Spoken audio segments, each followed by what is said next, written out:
All right. What is going on, everyone? And welcome. Happy Sunday. Hope everyone had a great weekend. We're about to get going here just about a second early or so.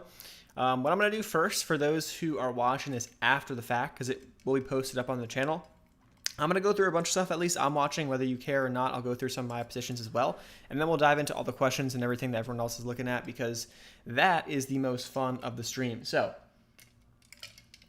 really quick, big news just out today. Stimulus deal is going to get voted on tomorrow, but we have a stimulus deal. So we're looking at SPY, looking at the S&P right now. And we pulled back on Friday a little bit and kind of recovered a little bit towards the end of the day. But we pretty much bounced off that like 365. It's right now that 365 or so area on SPY is our support. So right now it looks like everything's pointing towards, kind of a bullish close into the end of the year. Of course, when you think one way, usually something else happens. So we'll see what happens. But stimulus does not mean the market's going to shoot up just because we got stimulus. At the end of the day, that's like one of those things that has somewhat been priced in.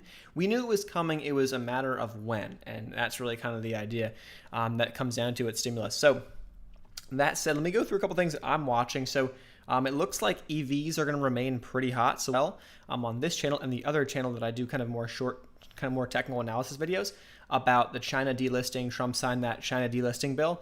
Let me be clear with that. That is already pretty much priced in that's what I would imagine. A lot of that's priced in because there's been talks about that, and we kind of knew he was going to do so. And then on 3 years to comply. So doesn't really mean anything right now. So those who are scared about NIO, who are scared about other Chinese companies, Alibaba, those companies have tons of time to comply. So it's not, I would say, not a huge deal right now. So that's just my take on those. Going to next week, one of the stocks I like the most, honestly, is FCEL. I took a position last week. We had this breakout of this downtrend right here, pushing back over these highs. So over 925 looks like it should close up just over that level. So I'm liking what we're seeing right there, in my opinion. And so I'm looking for FCEL to make a push back up. It was one of those stocks that I traded a bunch of times back in here, and it's unfortunate I got stopped out on this little wick down when I was taking a swing trade, and then, a couple weeks later, it is what it is. So that's one of the stocks I am definitely in. NIO is one of those as well. If we get a short-term pullback, that's fine. I'm not really too worried about it. I have a decent average down in the low 40s. I'm looking for a $50 plus move for NIO. Ideally into January, I'm looking for it to potentially take out these highs. So that's one of the stocks I'm definitely watching. Bitcoin, we have to watch Bitcoin because Bitcoin is pushing up a little bit. It was kind of having its ups and downs this weekend. So if we take a look at what's been going on the past couple of days, big extension last week, kind of consolidating for right now. So the question is now going to be, what does Bitcoin do from here? And does Bitcoin kind of push up? So we hit some new highs. The past couple of days, we were pushing up. Does Bitcoin kind of make a further move up? It's looking like it's in that consolidation period. So I can certainly see it making a further push. And so those Bitcoin stocks we're going to have to watch. And one of those stocks that I'm personally in myself, but I wasn't in huge in any of these Bitcoin plays because, again, when you're holding over the weekend, you don't really have a control over, what you can do if the stock starts dropping or if Bitcoin pulls back. So I went with lottery size for MARA. And I'm holding that into next week just to see if we can get a little pop. And I'll probably just hold that as long as Bitcoin remains strong. That's just my take on those. In terms of some other bottomed out plays that I am actually liking, one of the stocks that we saw I missed out on getting into last week because I was honestly greedy. That's what I was. I was greedy. I wanted a better average. I wanted this thing to come down a little bit more. And I just didn't take the position. It was on my list, but I just didn't take it. It was CRBP.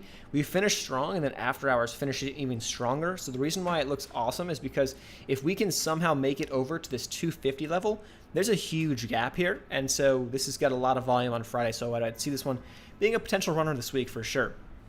On top of that, we have Mdrv, was actually a new one that I just discovered actually very recently this weekend.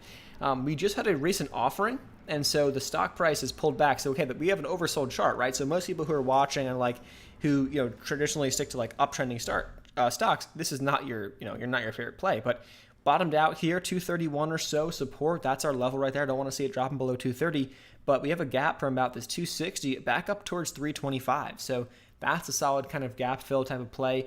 Bottomed out stocks like this in the biotech sector have been very hot, and I expect them to stay hot into the end of the year as we kind of see, as long as things kind of stay the way they are. Of course, things can change in an instant, so we'll have to see and adapt. But that's kind of just the the overall consensus we've been seeing. So with that said, There are some other stocks that I am watching. Let me go over one more, and then I'll talk about. We'll go through some questions, and we'll go over some other ones that are tossed around in the comments section. ATOS, don't want to see it below 75 cents, but I don't think it's going to go below 75 cents. I think this one's actually going to make a shot, and it's got a big gap. So it's sitting here in the mid 80s, and it's got a gap up here towards this 140. So ATOS is one of those stocks as well, with a pretty oversold chart, bottomed out play, low risk here, high reward, in my opinion, as long as you actually stick to your mental stops or whatever level you're going to cut it at. So for me, under 75 cents, I'm out. I don't care. Maybe it runs the next day. It is what it is. I have to kind of abide by my own rules. So that's my take on that guy. Other than that, let's look into some other plays we got. I do think EV plays are going to be hot. IDEX is one that a lot of people have been talking about. A lot of people are kind of talking about on social media, and I've been seeing a lot about it. It's setting up, in my opinion. So IDEX kind of came down. We got close here on Friday. We actually hit a low of about 165 or so, and we rebounded pretty nicely off of that. So things are looking pretty good for IDEX. A little bit of a green volume candle here, increasing volume on Friday, which is a good sign. And I think we're going to get a pop. I wouldn't be surprised for a nice gap up here on IDEX, but we saw this make a pretty big run when EVs got hot a couple weeks back, when they've been hot, but when they were on absolute fire a couple weeks back. So I would anticipate a similar run. Now, I'm not saying IDX is going to go to $5, but it can certainly make a nice little move from $2 to $3, maybe even $4. I could certainly see it making a shot back up, maybe to this like 315 area. This kind of high right here is kind of just what I'm thinking personally right now. So, of course, we'll see what happens. Outside of that, let me start looking to some other plays. Bitcoin is pushing up. NXTD is definitely a stock for Bitcoin plays. I didn't take any over the weekend just because I wanted to be able to limit my risk in terms of this stock's already up large in the past couple of days. So it could certainly pull back. If the thing with Bitcoin and these Bitcoin related stocks, if Bitcoin it shows any weakness, these stocks pull back, and they can pull back pretty hard, because look at where NXTD was. It was at this stock pulled back, within a day back under 150. So you have to understand, if you're going to take a position up at $2 on a stock like this, that was a 50 cent or less stock a few days back, just understand you have a lot more risk to the downside. Just understand that. So that's why for me, NXTD, if I take a position in any of these Bitcoin plays, either Bitcoin breaks out over 25K now, it's kind of like the next level I'm looking at. If Bitcoin breaks out over that level, and I'm watching it, I'm having Bitcoin pulled up on my phone, or at least I'm monitoring Bitcoin on the side, just as I'm in the trade. I'm not going to be holding that trade, or not going to be holding that position, while Bitcoin's pulling back or it's falling off. So I'll be ready to cut it quickly. It's so. All right. With that said, let me start looking at some of the comments. Let's see. Personal predictions for NIL. Okay, so NIL, let me see if I can pull this guy back up. Personal thoughts. So my thought is I was buying this dip right here. This day that we had this dip down, I was post offering. I loved it under $40, and that's what I bought. I have an average over 40 in this account for the swing trade here. But I also have a long-term position as well that I bought, and I'm just setting and forgetting. So my take is that we have a shot up here towards this $49 to $50 level. We have some kind of highs up here that I want to see us break through. Once we break through that level, I think we have a clear shot up towards 55 and potentially back up to 57. So we got to clear through 50 first, and then we'll see if we can make a run, in my opinion, back on up to those highs. So I think you can certainly see $60 by Neo Day, which is January 9th. That's kind of like our event, kind of our catalyst here, because for most of the swing trades I take, what I do is I look for bottomed out plays. I'm looking for low risk, high reward potential, and then I'm looking for, at the same time, right, I'm also looking for catalysts as well. If we have a catalyst, if there's potential data, for example, Neo Day, what does that mean? They're expected to release a new model, potentially new technology, some new updates. We'll see what happens. I wouldn't want to be holding my full size through Neo Day because anything could happen, but you can maybe hold a lottery size, take your profits on the way up, and ride some free shares, as we say, into the event in case things go crazy. So that's my take on Neo. If you're looking for a short-term trade, I still believe in this one long-term. I think this is going to be solid. Give it, another year, 2 years, the stock will be trading, I think, over $100. Very, very likely, in my opinion. That's that. TMBR, 52-week low. Let's see. All right, so TMBR is pulling back. Let's take a look if I can pull up. This is a stock that I've traded definitely before in the past. We want to look down here. We can see the weekly chart look kind of sold. We're pulling down. I don't know what the news was here. We had a little pop, it looks like, on Tuesday. I'm not sure what this news was or if there was a reason for this pop, but it came up here, and this is our area right here. This 165 is pretty clear now. We have two areas, two tops. I mean, that's your resistance level. So TMBR has a 165 resistance right down around 80 cents for right now, so you could take a shot at it. I'm not a huge fan of 52-week low plays because I like to identify plays that are at support levels and not dropping through and making new lows. Personally, that's just my take, at least recent lows, unless we can identify on the chart another area. Like, for example, TMBR back in here in November would have been a better take in my opinion because, okay, we see right now we have a low down here towards 87 cents. And we came down to that level, didn't make, came right down to that level and popped up. So taking a position there and saying, I'm going to risk a new low, that makes more sense, at least in my head. That's just how I'm going to do it. And then it rode it up, you rode it up from, in the mid 80s up all the way up to some of these spikes to 125, 140, and then even 165. So that's how I would have done it. And taking a shot here, you can certainly do it if you have a reason to believe. Either, you have a catalyst reason to believe, or you have kind of, there's an event coming up, something like that. That's where I would take. That's where I would take a shot at something that's already making lows. Like, for example, NAK had bad news, which is what caused this drop right here. And so, yes, did it just make a new low? Yes, but I kind of taking a shot, and I'm slowly adding to my position here as NAK. I'm expecting it to hold up around 30 cents. I don't really want to see it dropping below 30 cents, so I'll have to reassess if we do fall below 30 cents. That's just my take. But that's one of those examples where we had bad news, but I don't think it's the end of the world. I think we have a decent recovery in store, potentially back up towards like 50 cents or so. 55 cents could be a shot, or at least my thoughts here on NAK. I don't know I'm not going to expect it to fill this full kind of move back up to where it was trading over 70 cents, but I would say give it a shot back up towards 50 or so. This area of support back here. That's at least my thoughts.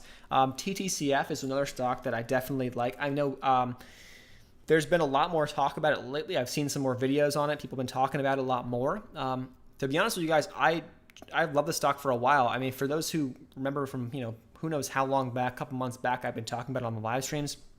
We talked about it when it was formerly FMCI before the actual merger. We bought this dip, or at least I bought this dip right here, and it recovered beautifully within like 3 days, and it recovered like massively up like 40%, whatever it was, at least my position. I didn't get the bottom, but I got somewhere in here like in the 18s or so, and I rode this thing up to like 25, just like that. So that's at least my take. I like this stock long term. I think it's going to clear out of these highs. I don't think it's even a worry, but I bought this stock somewhat luckily. I was like, hey, we were watching it, someone pointed out on a live stream, and I was like, you know what? TTCF is coming back down to this level right here. Sub 15 I liked. Sub 16 I liked a lot. So I bought in, in my long-term portfolio here. I have a 14 like 90 or so, 1480 average, like, and I didn't even know at the time. And now I look back at it like, oh my, like that's a beautiful average right now. So I love TTCF, and I think it's going to eclipse these highs. I think it's a long-term play, though, so I'm not super worried about playing it short-term. Like options plays, just not my take on it. Let it kind of sit and let it kind of build up. That's just my take. So let's see. I'm going to go, SNDL, potential merger. I don't actually know if it's official. Let me just really quickly check. SNDL, we have a potential merger with CGC. So that was like one of the pieces of news I saw recently this weekend, I think. So we'll see what happens with that. I'm not sure how it's going to open. It may open, it might pop up, so we'll see. SNDL, personally, I've gotten a lot of questions about this stock too. I know it's been kind of a favorite of some people for sure.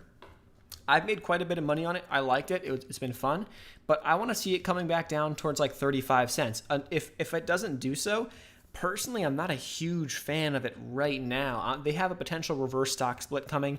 Reason why is because they have to get their stock price over $1. And so we'll see what happens with this potential merger kind of rumor or news. If it does kind of pop the stock price, awesome. If not, then I want to just wait on SNDL. Either it comes down to like 35 and I'll take a shot at it because that risk reward for me makes sense. Or if they do a reverse stock split, what happens is the float, the amount of shares we can trade, tightens up. So then once the stock goes back up to a couple dollars, like for example, if you had a bunch of shares of SNDL, say you had like a 10 shares of SNDL, and then do like a 10 for 1, whatever, reverse stock split, now all of a sudden, the stock price will change, it'll go up, and you'll have like, 1 share. So that's kind of how that works. And so waiting on that potentially happening may not happen, so we'll see. SNDL is definitely, a trader favorite though for whenever cannabis-related stocks start running on up. Yes, stimulus is approved. The thing is, futures, it's funny because futures are just like, okay, they're a little green. At least, yeah, they're a little bit green, but it's like, whatever. Reason why is because I think it was somewhat expected. We knew it was coming. It was a matter of, I think there's a vote tomorrow as well, but we knew it was coming. It was a matter of like when, and now really it wasn't a big package, right, to be honest. There's potentially now going to be another package January, February, so we'll see what happens then. That'll be a fun one to watch and kind of watch out for. You got a fly attacking me right here. So that said, let's go. What else we got? SNDL was one, made a bit of money on SNDL, awesome. SGBX, so it's actually interesting because SGBX, if I can recall, let me pull up the list that I have. I have a video coming out tomorrow, and I'm going to be going over a bunch of stocks, a bunch of penny stocks, 5 penny stocks actually, that I actually like for kind of longer term holds. I generally, for those of you guys who watch the channel and who see penny stocks I talk about, most of the stocks, 99% are you buy it and you sell the spike. You sell if the stock spikes up 30, 40, 50% off no news and you can't figure out why, you take your profits. If it spikes up off there's a press release, news, or something like that, you ride the momentum and take your profits on the way up. That's kind of how I do it. I'm like low risk, high reward potential entries. That's just based on the charts is how I find those entries, and then look for catalysts and things like that. But these stocks I'm going to talk about in tomorrow's video may have some more potential as more so buy and holds. Now, ideally you want to get a greedy entry and you don't want to be going in large. Like it's not going to be the same stock. Like I'm not going to be putting in, let's say I loved Apple. I'm not going to be putting in the same size for like a long-term portfolio that I would in Apple in one of these stocks. But it's like saying, hey, like I'll take a full position size and I'll divide that into 5 and I'll take 5 shots at these 5 penny stocks and I'll hold them and see what we can do because I think they're promising. So we'll give it a shot. We'll give some of those a shot in tomorrow's video. Hopefully you guys enjoy that. Hopefully you stick around for that. Real quick, if you guys wouldn't mind hitting the thumbs up button, I appreciate every single one of you. The record is going to be like 300 likes. So if we can be over 300 likes on the stream, that would be awesome. And that's the goal. That's the goal for the stream today. Okay. Let's see. PFE calls, Pfizer calls. I think it may be time because Pfizer came right back down and it's back down to 37.50. So I like that. This is actually an interesting one though as well. So there's Pfizer right now, but then also think about this. There's Johnson & Johnson who has their vaccine, right? So J&J, right? I think it's J&J is the ticker symbol. So I like Pfizer calls for a bounce personally. I don't like playing options too much. But I do actually have Johnson & Johnson calls, and I'll explain why. And this is in my TD Ameritrade like super small just lottery account, so I'm not like super kind of worried about this. But if we look at Johnson & Johnson on the weekly chart, I have 3 lines in we got to clear through. So over 157, and we're looking great for Johnson & Johnson. But they have their vaccine coming in January. At least that's when it's supposed to happen, right? We're supposed to get news on that in January. So we saw the run-up that we got for Pfizer. So go back to Pfizer really quick. And Pfizer popped. If we go back to the daily chart, this is the run. So before the vaccine, boom, we had this little run where the stock went from like $36 to 43, which for Pfizer, the stock doesn't move that much. That was a pretty big move in a pretty short period of time. Now, Johnson & Johnson, I think, was actually really interesting when I started looking at this chart. And I've been seeing some stuff on social media, too, which is, catching my eye, which is why I took a stab at it. Because we now have a catalyst of their vaccine. That's a pretty big catalyst. But look at the past, 2 years or so. Literally going back from, 2017, end of 2017 to now. So, 3 years, right? The stock prices has been from, 150 down towards, 121, now up towards the mid-150s. It hasn't made a pretty big, move up and down. Yeah, okay, it's had its little kind of choppiness, but it seems like it's getting ready for a bigger push. And with stimulus, with the market looking very strong as it has been recently, and with their vaccine, a pretty big catalyst going forward, this looks like a stock that has a shot for a pretty big breakout into January. And that's my take. So I just took a shot at some lottery kind of options. I don't play options too much, but that's what I did. So I took a shot at that, looking for a potential breakout over these levels. Now, for most stocks, I would never recommend buying it up here because we're at resistance. If you look at the chart, we're literally at resistance. This mid 150s, 155 is absolute resistance. The only reason why I'm taking a stab at it is because if we break through, there's reasons why I believe we could break through. Overall market holding up very nicely. There's too much. It was kind of priced in. Yeah, sure. And the big catalyst of their vaccine. So, that's kind of my thoughts and my thesis on Johnson & Johnson personally. Let's see. Let's see. I've gotten a bunch of questions on Rolls-Royce. I don't know. It's a decent dip where it's at, right? Let me see if I can find this thing again. Where is it? Rolls-Royce. Rice. RYCEY. So it's right back here. I probably wouldn't risk it down below 138. That's just my take. I wouldn't play it down below 138, so it's a recovery play. I just don't know enough about it. I know it's gotten crushed, but like, I don't know. Is there a reason for us to believe this is going to recover very nicely? Maybe, but I don't know. I wouldn't hold it below a new low. So if you cut it. And so what is that? You're not risking too much right here. I think it's fine to take a stab at it for a nice little pop back up towards, for sure. Like, no one will blink an eye if it goes back to 3. So that's the take on at least my thoughts on Rolls-Royce. Mara, I like. The reason why I like Mara is because Bitcoin's still pushing up. So I'm kind of holding Mara for the ride. So Bitcoin keeps going. Mara's going to probably keep going as well. That's just my take on that. Sorry if I'm missing some questions. I'm going to scroll. I'm going to look back through my other computers over here. So that's where I'm looking at questions. Appreciate. Thanks for the stream. Yeah, awesome. I mean, I'm glad you guys are jumping in. If you wouldn't mind, all I ask is for a like on the stream. That's all I ask. We have EVFM. We'll talk about that. AMPE. Let's talk about AMPE really quick. AMPE.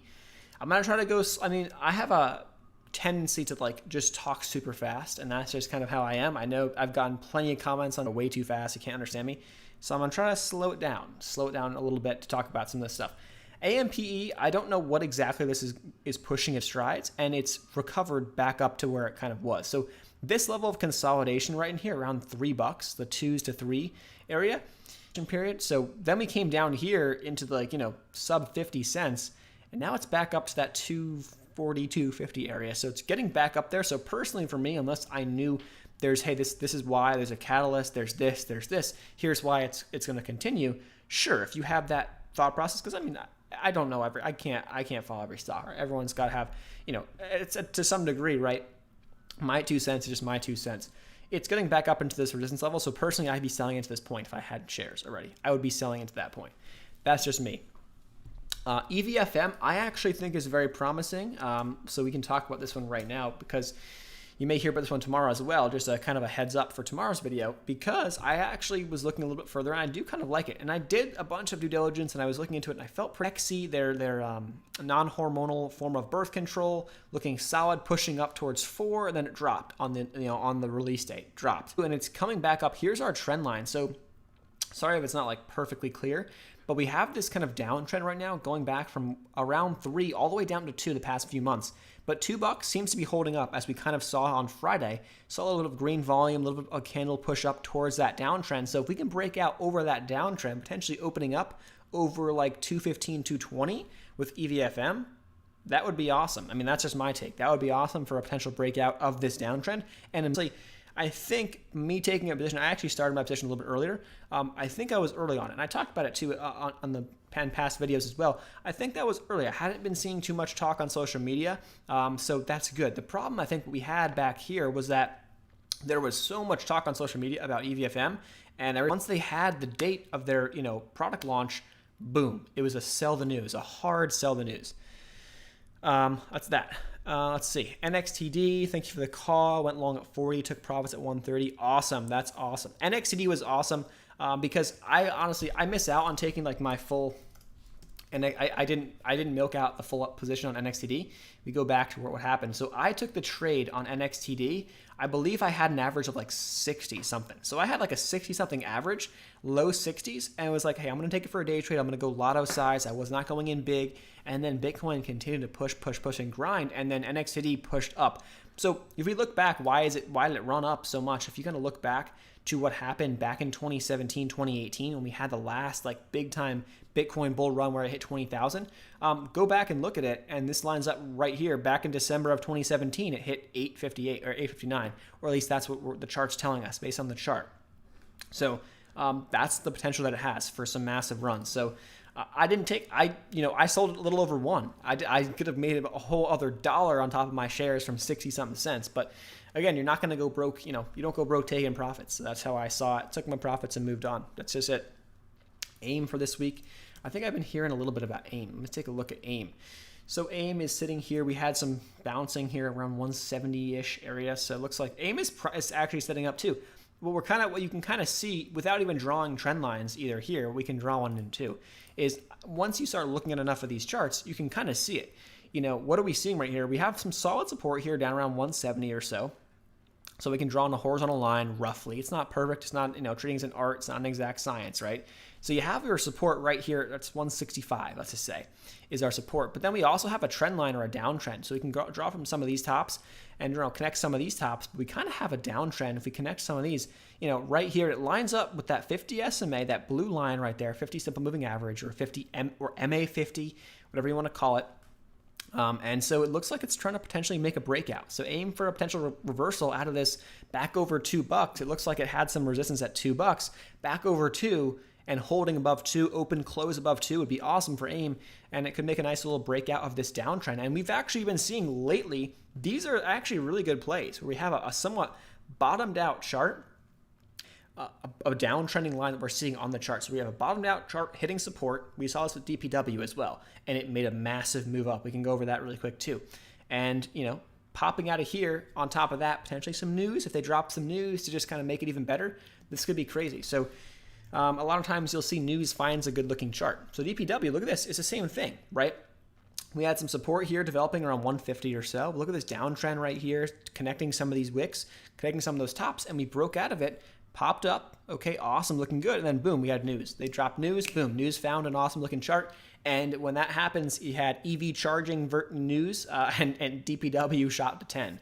Unfortunately, I sold most of my shares before $3, but I didn't know it was going to go to 10. I thought, okay, it's going to hit 3 maybe, and then after 3, that's awesome. Let's just leave a lottery size, and that's what I did. So I made money, but I could have made so much more. Is what it is. Again, not going to go broke, taking profits. Appreciate everybody on here. If you wouldn't mind hitting the thumbs up button, I appreciate you. 69 likes for right now, but I know we can get that up to 100 likes. 300 is the record, just so you guys know. Okay, let me go back through. Mdrv, I think, is actually looking pretty good. Let me look at this. EDF, this is one of those shroom-related plays. I think it's starting to recover back up. It's up a lot, so personally, I'm not gonna take a position up here on this guy. But for one of those psychedelic type of plays, I think this is actually a solid play. I kind of like it, honestly, as a potentially even a little bit of a longer hold with lottery size. That's my thoughts. TNXP looks bottomed out. Phase 3 trials. Oh yeah, the other thing with EVFM, I think let me go back up and see someone's comment. Really quick, thoughts on Bitcoin. Okay, one sec. Yeah, being killed by lockdowns. Sounds like I'm being, okay. I hear you. That's true. So because EVFM they have their non-hormonal form of birth control. And so lockdowns, kind of hurting that casual, environment, I guess. And on top of that, they're in phase 3 trials of a new drug that is like a STD prevention. So I'm probably going to talk about that one in tomorrow's video. It's kind of a hint, but I kind of like EVFM personally. I think it could make a nice recovery eventually at some point, especially if they drop news. I think it's actually, a longer hold. So hint at tomorrow's video. Let's see. Okay, so we have, TNXP actually looks pretty good. So right now, we can draw in some lines. Let's draw some trend lines and draw some of these wicks. So, these are never like perfect. If it kind of aligns up here, awesome. But if it doesn't, then it kind of can drop back down. I would say 50 cents is my floor here. So I would not hold TNXP below 50 cents. Just spiked. So we have that kind of, in our past history. I can get rid of this little pop. So I like it under 60 cents personally. It looks pretty good under 60 cents in phase 3 trials. A pop back up towards 1 can certainly happen. Would not be surprised. Wouldn't hold it below 50 cents. So you're risking 9 cents, right, for a potential reward of 50 potential, I wouldn't say you're going to get 50 cents out of it, but let's say, you're looking to take your first profits maybe at like 75 cents. So you're risking 9 cents for, profit of 15 plus cents. That's just a better risk reward. There are better risk rewards out there, but this certainly, if you look back to the chart, has the potential. So I can see it. Fastly, I'll look at Fastly. Asking for coast. Okay, I'll look at Fastly. Drop the ticker of those. Drop the tickers. FSLY. FSLY looks really good. It didn't necessarily hold this 75 cents, but if we kind of bounce here, pop below, and then we kind of had this area of resistance back at 75. Now previous support became resistance right here. Drop back. Held 65 and then boom, popped up. This is a pretty volatile stock, so it's not for the faint of heart, I would say. If you're willing to kind of see the ups and downs, sure, then take a shot. It's uptrending right now, so personally, I like more towards support buys, but that's just me. Again, this thing can certainly keep going up. I would like to see it pushing back up here it's back over 100. So if it can hold over 100, that's a good sign. Then I would like to see it going up towards like 120, and then potentially a shot at these highs up here towards 136 or so. That's my take. ALPP is a stock I've been seeing a bunch of. ALPP. Let's take a look. This is one that's up too much for me. 125 resistance right now, so it's got to break over that level. But again, I mean, understand though, if you're in it, cool, ride the wave and take profits on the way up. And once you see like either a lower low being put in, like for example, if this thing comes back down and falls below 82 cents, take your position off. If not, ride this thing up, or maybe even if it comes back below $1. Personally, I wouldn't hold it below $1 if I'm in right now, or if I'm looking to get in. I'm playing the momentum, but also don't want to get rocked and just hold this thing and hoping that it comes. That's just how I personally have found it works. And it's a very tough, honestly, it's a very tough mental thing personally, because it's easy to hold something that you believe in, and they got phase 3 trials, they got this coming. It's easy to kind of see that in your head. But if you got at some point, that's why I value technicals so much. You got to have a point where you got to cut this thing so you can put yourself in continuous and consistent situations where you are consistently taking profits and making sure that those add up to be more than those losses. So as long as you can have a smaller risk than your reward, and as long as you're 50% or better on your thoughts and your picks, you're going to be fine. You'll be consistently profitable. Let's see. ATOS I like a lot. I talked about that in the beginning. ATOS, here's the thing. ATOS is sitting right here. I don't want to see it go below 75, but I want to see it kind of holding up here, and I think it's got room back up towards like 130, 140 for sure. I think ATOS is really good. I'm looking to take a position on that potentially Monday or something like that. Square, bought it at 190.08. What would you sell it? SQ. I think that one's actually more of a longer term hold, if I had to say. I would say this is a stock that I'm not looking to sell. If I was looking at Square, I probably wouldn't want to sell this thing, although it's up massively since the pandemic. So at some point, I mean, it depends on if you're willing to take profits and move on to the next kind of more likely or more a stock that has more potential. Sure, I mean it's up here. It's hitting new highs. I don't really have an area, because if we had previous chart resistance up around, let's say 230, 250, then it's easy. Okay, I'm going to take profits at 250 and let something ride if it breaks out for a breakout and slowly sell out. And then once we make a lower high or maybe make a lower low, like for example, if you're watching the stock right here, right? Here's a low right here down to 195. Here's a low right here to 203. Once you put in a bigger dip, and if a dip drops below 203, you cut it. So that's how you can play it personally. Markets moving to the EV sector. Yes, I think they definitely are. IPOC I think is good. I like it. I didn't take a position in. I definitely had the opportunity to do so. Just never took a position in that. Wish can certainly get popped. We can take a look at Wish really quick. ARCS. Let me take a look at ARCS. Not a fan of something like this personally. It did come down, so it's putting in higher lows. So until it makes a lower low here on the bottoms of these wicks, then yeah, maybe you can ride it or stay in or look to buy that dip. But outside of that, I'm personally not gonna mess with it. UAVS is one of those stocks as well, a drone play. I mean, look at UAVS. And it got a lot of crap, I want to say, because there was talks of Amazon, the partnership with Amazon, right? Because Amazon had drones, right? I saw a lot of stuff on that back in the day, a couple months ago, really over the summer. And it has started to kind of it's breaking out. Look at this downtrend breakout. We had the same type of setup that we've been seeing on a bunch of other stocks. Support here down around $2 and this downtrend breakout. And look at this, it's extending up. Next target for UAVS is $5. That's what I want to see it hit back up to these highs. $5, potentially further. It could certainly go further. So that's what I see. IPOC, we can look at this guy. I want to see it breaking back over these 13s. I think it's going to be good. I like it as more potentially even a longer term hold, not just necessarily like a short term swing. With any SPACs, just in general that we talk about here, as close to $10 as you possibly can. And then it's up to your essential due diligence as to is this like a legitimate company? Do they have numbers? Do they have sales? Do they have, can this stock push up? Does it make sense, right? That's kind of how I see it. There's just so many SPACs these days. I can't keep up with them. Honestly, I wish I could. But that's that. Okay, let's look at Uber really quick. Uber is pulling back a little bit, so I want to see Uber right now putting in. I don't want to see it dropping below some of these lows right here, like 48.50, 48.25. I mean, it could certainly drop below and recover from that, but that's kind of your support right now. Potentially kind of looking to maybe pull back up as it kind of wick down to under 50 and then pop back up over 50 to the close. So maybe looking to make a possible move back into this week. SGLB. SGLB is coming back. I actually kind of like this play because we kind of have resistance up in here, but uptrending as of late. What we also are looking at is we're looking at the 50 SMA, this blue line, about to cross over this 200 SMA, generally a bullish sign. So that's a good sign, and we may be looking to find some support here just under 270, around 250, I would say. I wouldn't want to hold it below 250. That's where the 50 SMA is. So SGLB looks pretty good, honestly. If you were to take a position right here with risking 250, like risking like 247 maybe, wouldn't want to hold it below that level, and looking for this thing to make a shot back up towards, I'd say first profit target would be like 325, and then after that towards 350. That would be at least my levels on that. Wish, let's take a look at Wish. I know this is one of those recent IPOs, right?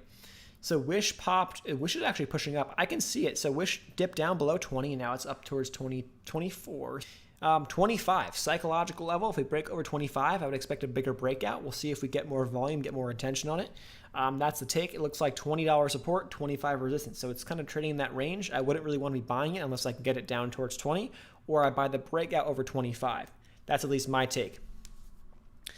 IDX we can talk about right now. I'll talk about that. But if you guys wouldn't mind jumping down, hitting the thumbs up button, I appreciate every single one of you guys for doing so. We do these every single Sunday. If you guys are not subscribed, make sure to do so. We do these every single Sunday. The best part about it all is that at the end of the day, I don't have anything to sell to you. I just do this because I enjoy it, and I try to kind of share my thoughts, give my 2 cents. And at the end of the day, we get a bunch of people in the chat that have awesome ideas, and so that's why I think it's awesome. The only thing I ask is button, and for those who don't know what I'm using Webull, so you can still get 4 free stocks until the end of the year with the platform that I use. You guys get 4 free stocks, I get 1 free stock. That's how it goes, and I use it every day. So that's all I ask. IDX looking like it's going to have a shot this week. EV's getting really hot again. IDX is there with those plays that really got attention back when the EVs really ran. So you got to kind of look to what happened, in prior times of momentum, prior times when EVs got hot, boom, there it was. So IDX I think is good. I don't really want to see this thing dropping back below, once it gets over 2, I want to see it holding 2 as a new base, kind of making, higher lows from $2. It has the potential to make, large moves. So I might even take a day trade on IDX for sure. It could be one of those stocks that I look for and I just take a day trade or take a small position for a swing where I ride the momentum, and once I see a lower low, I'm out. It's one of those types of things.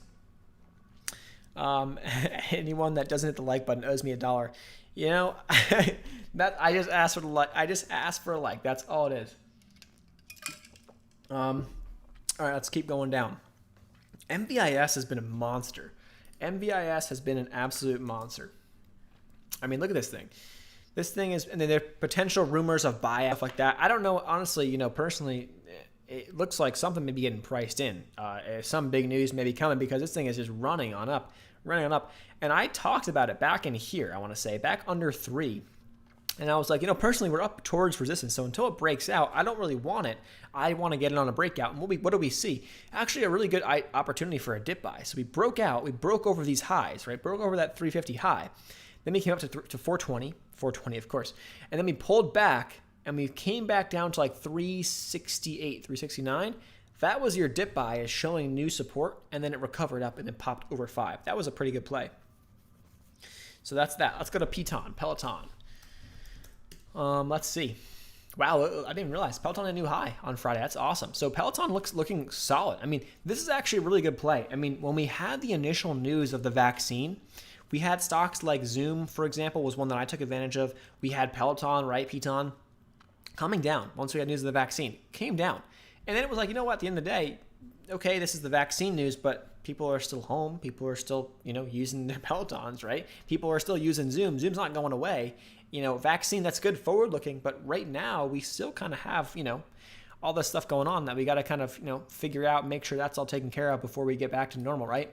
So Peloton uptrending right here, looking great, made some pretty big extension after this breakout back over 120. Big extension to the upside.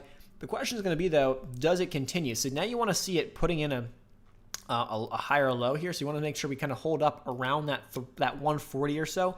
As long as we open up over 140, then close a day over 140, that's a good sign for Peloton. So that's a good sign for a breakout. This stock could certainly make a bigger surge breakout to the upside.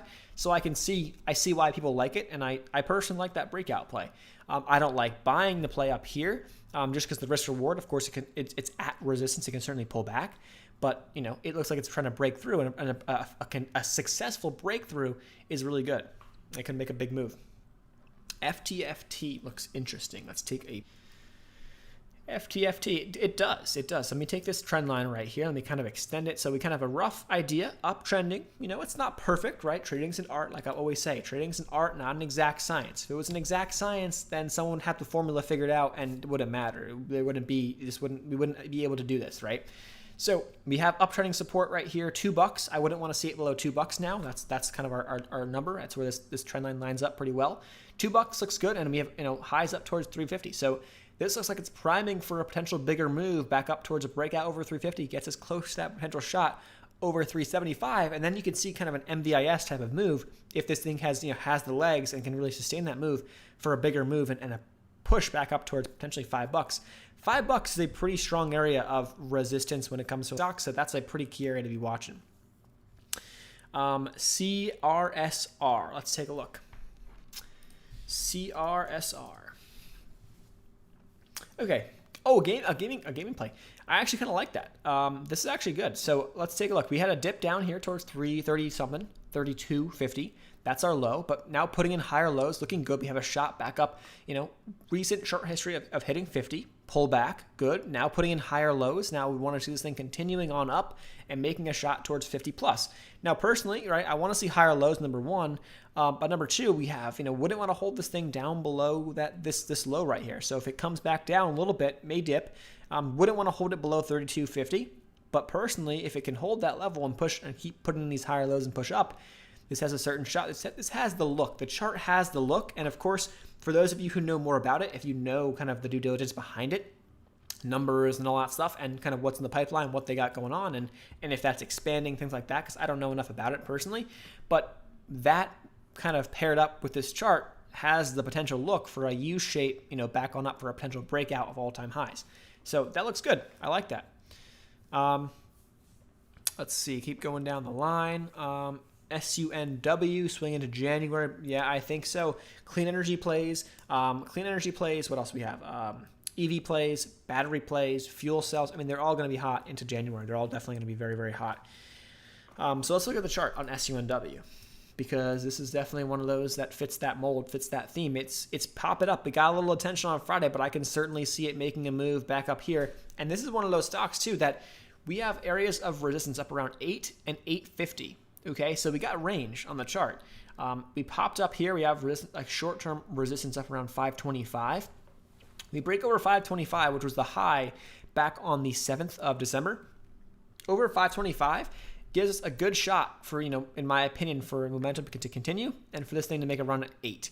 Traders love this stock because it's been one of those stocks that a lot of people have made tons of money just kind of scalping it, trading it short term a day or two here, swinging it here, and then getting back in for day trades. It's been a great stock for those people who've done that. So pretty good support here, putting in higher lows. I wouldn't want to see it dropping below $4 at this point right now, but a good run, I think, to potentially this thing could be a good swing into January, like you said. So there's that. Okay, lots of stuff to look at here. ExxonMobil oil plays. Oil's been looking pretty good actually lately. So ExxonMobil with oil moving up has been pushing up as well. It's getting up into this range though. Personally, for ExxonMobil, we had this area of consolidation right here. So up into the mid 40s is where it kind of has. It looks like it has some resistance. It was a prior area of consolidation, which may be a resistance level, and it's starting to consolidate. It seems like in the low 40s as of right now. So I want to see it continue to put in higher lows. As long as it does so, I think it's a good play. And they got a dividend too, so take a shot. I think it's worth a shot. Let's see. Zoom right now. Let's take a look at ZM. Zoom has been, okay, so Zoom is back down. So I played Zoom for this little bounce right here, but it does look like it still has room. It's, I mean, again, like we said, like with, what was it, or it's like Peloton, right? Same type of thing. It pulled back on the vaccine news. Yeah, there's more vaccines coming and stuff like that, but that said, Zoom is kind of looking like it has a shot for, it's putting in support here at this 375, and it's looking like it wants to make a reversal. So buying it around 4 or even under 4 could be ideal. With cutting it down below 365 or something like that is a solid risk reward, in my opinion, for a move back to 5. I think 500 is certainly possible. Let me go to my positions really quick. What is my largest position? Let me see. Going back through, I think my largest position actually, if I go on through, I think it's not FSEL. FSEL's up there. It's not my largest. Honestly, I'm pretty divided up across what I have. Nothing that stands out in that I have. Everything's pretty much divided in that. So my max size is 10% of my account, and most of these plays are under 5% of my account. So I would say that my max size is really, there's a bunch of them. EVFM is a pretty good size. I like where it's at right now. MITO is solid. AMCI is pretty decent. I have a decent size there. Outside of that, I really don't have like for example, there's 3 oil plays I'm in. So I picked one, like I could pick ENSV as an oil play that I like. Just a recent reverse stock split, so I like it for a potential bigger pop. So ENSV is one that I like, but I decided to, instead of going in with like a full position in ENSV, I said, let me just diversify here and go with like a third in ENSV, a third in HUSA, and then a third in CEI. So that's kind of how I did it for my oil plays. Oh yeah, NEO is my largest size. I see NEO is actually the full 10% of my account in a position for NEO. I have a low average in the low 40, so I'm looking for this to make a shot towards 50 plus for a potential further breakout. So that's my biggest position as of right now, kind of just riding that one up, knowing that worst case scenario will not be taking a loss on it. Because I'm already up, I will not allow that to become a loss. So that's that. Let's take a look. What do you think about Fubo? Personally, Fubo's up around 40. I don't know. I personally wouldn't be messing too much with Fubo up here. If you're in it, this is a good spot to take some profit. There's a recent $40 price target. It could certainly rip through 40. I could see it for sure, but it's up around 40. I think that's a pretty good spot, in my opinion, to be taking some profits. Excited about tomorrow. Bitcoin pump this weekend. Yeah, this could be a crazy Bitcoin week. I think right now we have a couple things. We have Bitcoin-related stocks that are super hot. We have EV-related stocks that are super hot. Alternate energy stocks, again, still hot. And now we have the stimulus. So does that kind of throw another wrench into the mix? I know we kind of knew it was coming, but does that throw airline stocks back in? Let's look at some airline stocks. Look at AAL. American Airlines. Do we get back into the mix here with some of these airline-related stocks? Or are they going to be a sell the news? Are they going to pull back because now we got the stimulus? Are these stocks going to be the ones that start pulling back? Yeah, okay, cool, we got it. They ran up in anticipation. So we had a move in the past month and a half from like $10, a little over $10 for AAL to up over 18. The stock almost doubled in about a month. So, at the end of the day, I don't know. Can it double again? It has the potential, and the chart shows us that, hey, we can get back up towards $30, which would double the stock yet again. But again, I think we're pushing our luck right, at least right now. I think airlines do get some money, though. So that's that. TNXP, I like where it's at. I would like to see TNXP holding 50 cents. Don't want to see TNXP below 50 cents. That's just my take. INTC. Let's take a look at INTC. Intel. Okay, this is actually sold off, so I'm not sure the news here would happen on Friday, but it's sold off, so it's coming back down. So if we just take a brief look, very choppy chart, but we're back coming down towards the lows. So we're coming down sub 50 is a decent buy in my opinion. So I kind of like it. I kind of like where it's at. Don't want to see it dropping below like $42, down below some of these lows. So maybe that's where I have my mental stop, below 42, 43. Under that level, I think it's a pretty good ad in the under 50 personally. That's my take on that. Would appreciate everybody who's on here. If you wouldn't mind hitting the thumbs up button, that's all I ask. Top 3 stocks for next week. All right, so top 3 stocks that I am watching for next week. So I'll go over one of the ones I like a lot. So my positions, I like, well, first of all, NEO's a big one. Of course, we always kind of have NEO on the watch list. I want to see it getting back over 50. If it does so, EV stay hot, awesome. NEO's there. FCEL, I think is look at this. The chart's primed up. We have uptrend, right? Pull back, cool. Breakout of this downtrend. So we have this downtrend right here breaking out. We had resistance up around 925. We popped through that and closed above that level. Good sign. Now let's open above that 925. That would be very bullish for FCEL. I like that for a potential shot back up towards its highs and even a breakout over 11, 12, 15 bucks. Not out of the question in my opinion. And I'm going to be riding my shares up through there. Then on top of that, stocks that I'm not actually in, because that's more of the fun. CRBP, I unfortunately think this one may go tomorrow morning and after hours, because here's the daily chart. This stock got a lot of attention, started getting pushed up. It's got a pretty big gap to fill over this 250. So, okay, it's got to get over 250 for the fun to really get started. But people got in a lot earlier. I was watching it, but here's what I like to see, because now we can see right here. This is now looking at the extended hours trading, so we can see what's happening in pre-market and after hours. So what happened in after hours is it actually pushed up. So it closed at 150, but it pushed up another 21 cents to 171. So I think this one has a shot towards this 250 area.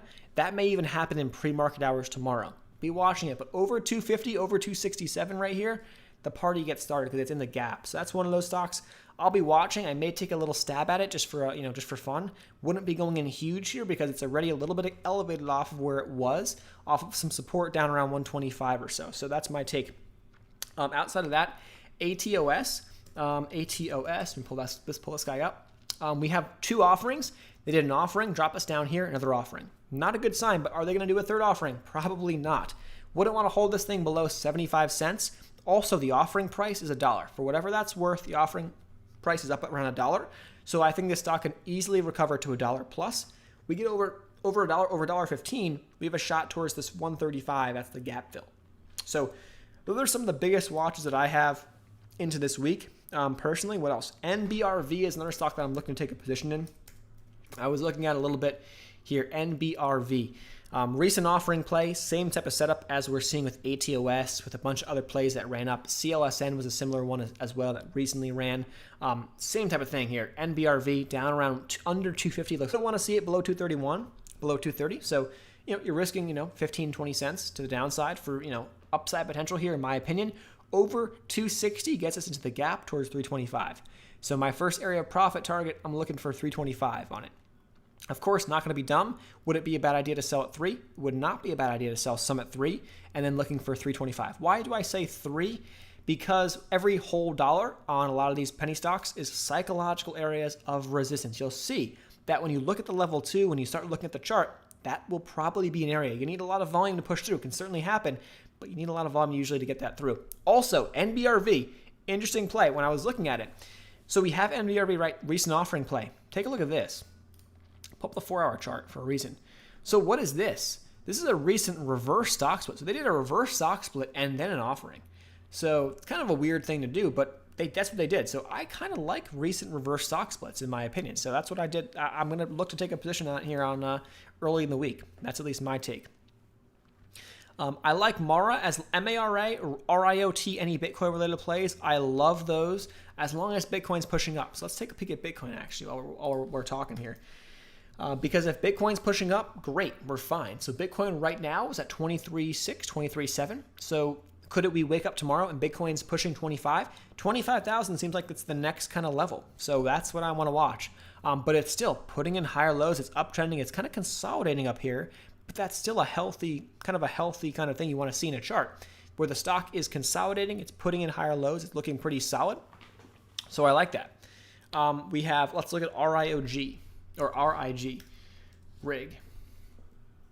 This thing's pushing up. For me, it's in a spot where it looks like it may have some, it is experiencing resistance because it came back from the 65 cents all the way up here, and it's back up. This is a high. Back in here are some areas of resistance. So if it can break back through and make a new high over this 270, yeah, could it go to 385? Yes, certainly can. But until it can do that, I'm not a huge fan because we're up here. It has a lot more downside in my opinion. That's why I'm not a huge fan. NBRV, not bad. I like it. It was one that I just found. ZKIN. Let's take a look at ZKIN. This looks like it's setting up higher lows. So if you're looking to buy right here, as long as you're putting in higher lows, in my opinion, you're still looking good. So wouldn't want to see this thing dropping below $2 personally. That's my take. But look at these spikes. Look at the potential we have up towards 3 plus. I think is definitely not out the question. I kind of like it. Don't know enough about kind of behind the scenes what's going on, but the chart looks decent. If you can buy it as close to the kind of this dip or as close to some of these lows, kind of you can draw in a trend line if you wanted to. Down in here, as long as you can buy it down towards that trend line, you're looking good for a decent risk reward, either for a scalp or for even a longer term hold for potentially. That would be a nice little move. PIC, awesome. I like PIC a lot personally. It's one of those SPAC plays. What I did with PIC is personally, I bought it actually back here. I have an average like 1035 or something like that in my long-term portfolio. I bought it up around 14 because we broke out over this area right here for the short-term trade. And I went from like 14 to like 18. I sold my position there, pulled back, but it came back down towards 14. That was a good buy zone. I think PIC's going to make a bigger run. I think PIC also, was it PIC? Yeah, it was PIC. Kramer talked about PIC on Friday, I believe. So not that means anything, but that's more press. That's more attention on the stock. And when you see that, I could certainly see PIC, and it pushed up to 18 after hours. So it's going to make probably a breakthrough. I wouldn't be surprised to see PIC blasting through 20. I have some in a long-term portfolio, so I'm just riding those shares, and that's it. Just let it go. I'm holding that one for a while, my opinion. Tesla, I can certainly see 700, 800. I can see it. We'll see what happens again on Monday, but I want to see 700 first, obviously, and then I can certainly see $800 on Tesla. Would not be surprised. That's my take. But here's your kind of uptrending support, right? Now that we broke out over this 655, if we come back down towards that level, that's a decent dip buy. It's an area of previous resistance. Probably comes new support. If not, these higher lows, so down towards like 3.6, and then the low 6 is a good spot to buy, my opinion. I think we can certainly see Tesla can come push up, and it can see a bigger dip, and we can see a lot more. Who knows when in a few months? Maybe it happens. But either way, I'm a long-term investor in Tesla as well, so I'm feeling good. And I'm also a pretty recent investor in Tesla too. Like I bought shares in my other portfolio not that long ago, but they're up huge. They're up like 50%. I'm like, geez, like. I don't know, that's nuts for something that I just recently bought, saying, I'm not really too worried about it. I know this will be a solid play long term, but I'm up nice. I use the charting site that I use is Webull. So this is Webull's platform. I really, honestly, I know you see a lot of people promoting Webull. I have a link down below in the description to grab 4 free stocks to the end of the month when you sign up and deposit with the platform. They're actually solid. They're 4 a.m. Eastern to 8 p.m. Eastern trading hour. So if you put good till canceled, extended hours orders, you're going to be set. Like those orders can fill when you wake up at 4 a.m. You wake up, in the morning and you see, hey, my order filled at 4 a.m. That's awesome. I love doing that, especially with the stocks I play. There's a lot of activity in the pre-market and after hours, especially when there's like news or there's a catalyst or something like that. That's what I'm using. So that's that. GNUS. Let's take a look at GNUS. Let's pull this bad boy up. And GNUS, okay, this is interesting. So it popped up towards 2. It found some resistance up around $2. Okay, cool. We have range. We look back to the left. This is one of those stocks that absolutely blew up in the spring. Absolutely blew up. But it's starting to do, it's starting to put in these higher lows. So let me extend my trend line right here really quick. So here's our trend line. So it's coming back down towards our trend line. And also this 150 to 165 area was an area of resistance in the past. So it may hold up nicely right around here. So I think this actually could be a decent dip buy on GNUS. If not, if it does come down further, yeah, obviously as close to $1 as possible is probably a better spot. But if it does hold up here, decent dip buy, then maybe that 50 SMA or even the 200 SMA. So we got some decent support right below where it's at right now. This trend line support, 50 SMA, 200 SMA sitting right here. Those are the orange. The orange line is the 200 SMA. It's the simple moving average, 200 period on the daily chart. So that's what I primarily look at when I'm kind of just getting a broad sense of a lot of these stocks. So that's that. Let's see. Can you check out MBIS? MBIS has been an absolute monster. NNDM we can look at too. These are some killer stocks that MBIS is running up a lot. I personally, if you're not in, I wouldn't be looking to buy it up here personally. It's just the risk is too high, so I would not want to be buying it. I know you're probably seeing this. There's tons of videos out there on these stocks. The problem is that when you're looking at those things and looking at videos and stuff like that, it's tough because you see someone's video or someone's idea, and it's like, oh, I really like this stock, but just understand that I don't want people to get screwed on stuff like that because they buy it up here at like $5. Like just give yourself 2 seconds of time to just understand what's going on here. Look at the chart. Look at where the stock was. In literally a month's time, the stock's gone up over 100%, right? In a month's time, it's gone up nearly 200%. Okay? Please, please, please just understand that you have so much more downside risk. And as long as you know that, have a plan to go into it, but just know that going in. LCA. Let's take a look at LCA. LCA, so they had their merger postponed. So here's what happened with LCA. We pretty much had, they had the vote on, they were supposed to have the vote on Friday for the merger with Golden Nugget Online Gaming, GNOG. I like it. I bought some LCA. I actually have an average down here like under 13 bucks in a long-term portfolio. I think this is a $50 plus stock at some point in the future. Not too worried about it. Look at the likes of Penn. Look at the likes of DraftKings. It's in that same kind of category. They already have numbers. They have revenue. They have increasing sales. Things are looking pretty good.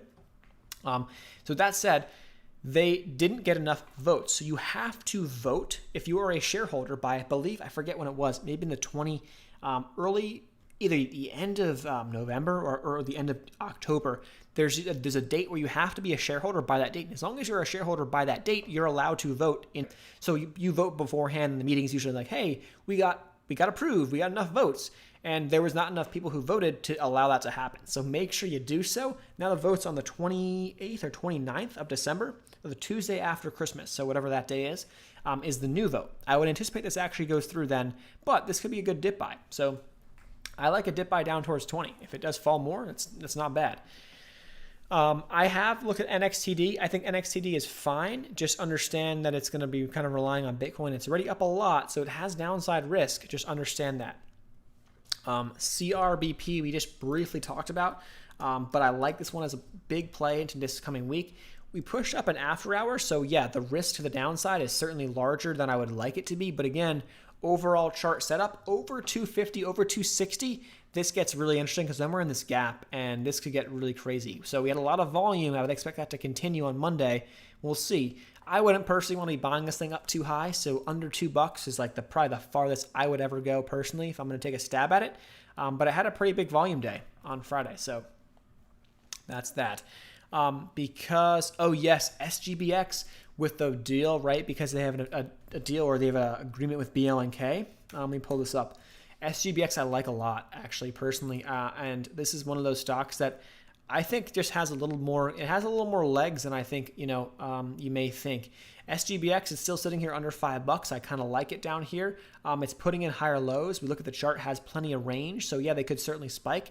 This stock could pop and make a spike, but it's got look at these higher lows being put in. Rough trend line I'm going to draw right there. Of course, you can draw trend lines inside of trend lines, so that's another one right there. It's looking solid. I've personally, and this is potentially a longer term play. But BLNK, speaking of BLNK, we can think about BLNK. Let's take a look at BLNK. Charging, I mean, look at this thing, pushing up. Because SGBX has like those pod systems. What are they called? I have it written down, honestly, actually, somewhere. They have like those old shipping containers.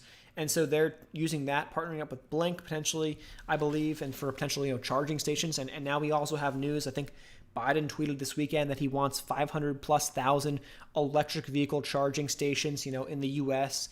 I forget if they had a date on that, but I mean, that's with a lot of electric EV plays, charging plays. DPW is one of those as well. Watch that one. So that's that. Let's see, Amara, NXTD. Yeah, they're as long as Bitcoin's pushing up and making higher lows, I like those plays as well.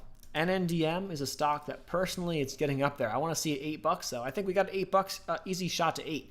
It's breaking out of this downtrend. We have some support here around 6, just under 6.